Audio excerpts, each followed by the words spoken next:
GGT test क्या होता है? मैं डॉक्टर भार्गव राउत, पैथोफास्ट लैब पुणे से, और हम ये रोज़ टेस्ट बहुत सारे पेशेंट्स पे करते हैं और मैं ये आपको एक्सप्लेन करूँगा।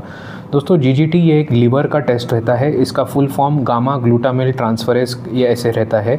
ये हमारे लीवर में एक एंजाइम होता है जिसका काम डिटॉक्सिफिकेशन या एंटीऑक्सीडेंट मेटाबॉलिज्म ऐसे होता है। तो इसका मीनिंग क्या है? बेसिकली जो हमारे ब्लड में जहरीली चीज़ें रहती है, अगर आपने कुछ मेडिसिन खाया, जो आप ड्रिंक ले रहे हो, या और भी कोई बहुत सारे ऐसे वेस्ट प्रोडक्ट्स रहते हैं जिनको डिटॉक्सिफाई करना ज़रूरी रहता है। ये डिटॉक्सिफिकेशन का काम करता है। स्पेसिफिकली हमारे बॉडी में ग्लूटाथायोन नाम की एक चीज़ रहती है जिसे कंटिन्यूसली डिटॉक्सिफाई और मेटाबोलाइज करने की ज़रूरत रहती है। ये काम हमारे लीवर में सिर्फ जीजीटी एंजाइम ये करता है। तो ये टेस्ट कब किया जाता है? मोस्ट प्रोबेबली ये टेस्ट का वैल्यू ये रहता है कि ये हमारे लिवर के डैमेज का एक बहुत सेंसिटिव इंडिकेटर रहता है। यानी कि लिवर को थोड़ा भी कुछ भी हो गया तो इसका लेवल इमीडिएटली बढ़ जाएगा। इसीलिए लिवर और पित्त नली के कोई बीमारी को मॉनिटर करने के लिए इसका बहुत वैल्यू रहता है। दूसरी चीज़ है, ये हमारे लिवर और बोन के बीच में कुछ ऐसी बीमारियां रहती है जिसमें बोन की बीमारी रहती है लेकिन उसमें लिवर के एंजाइम्स भी बढ़ते हैं। इसका ये मैं अल्कलाइन फॉस्फेटेज टेस्ट के नाम के बारे में बोल रहा हूँ, लेकिन जिन लोगों में जीजीटी भी बढ़ा है उसमें हम कंफर्म कर सकते हैं कि ये लिवर का ही बीमारी है।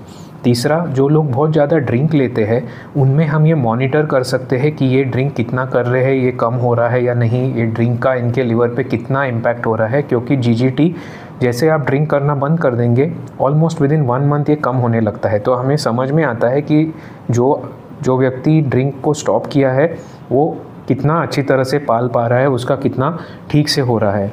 और चौथी चीज़ है, ये पित्त नली की जो बीमारियां रहती है उसमें भी ये बढ़ जाता है और इसीलिए ये बहुत अच्छा इंडिकेटर रहता है पित्त नली की हेल्थ के, ओवरऑल हेल्थ के बारे में। तो ये जो रहता है इसका नॉर्मल रेंज रहता है 8 से लेके 61 तक मर्दों में और 5 से लेके 36 तक औरतों में। ये अडल्ट्स के बारे में मैं बोल रहा हूँ। बच्चों में और जो नवजन्म आए हैं उनमें ये इसका नॉर्मल रेंज ज़्यादा रहता है, लेकिन ये जैसे बढ़ते बढ़ते जाते हैं इसका नॉर्मल रेंज कम होता है। तो इसका रिपोर्ट कैसे समझे?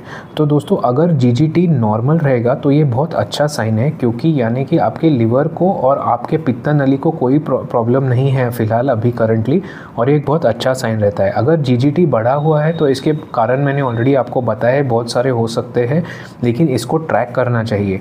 अगर जीजीटी के साथ अल्कलाइन फॉस्फेट भी बढ़ा है तो इसका मीनिंग होता है मोस्ट प्रॉब्ली आपके पित्त नली में कुछ प्रॉब्लम है। और अगर जीजीटी नॉर्मल है और अल्कलाइन फॉस्फेटेज ही बढ़ा है तो मे बी आपको कोई बोन की बीमारी हो सकती है। इसकी आगे जांच करनी चाहिए।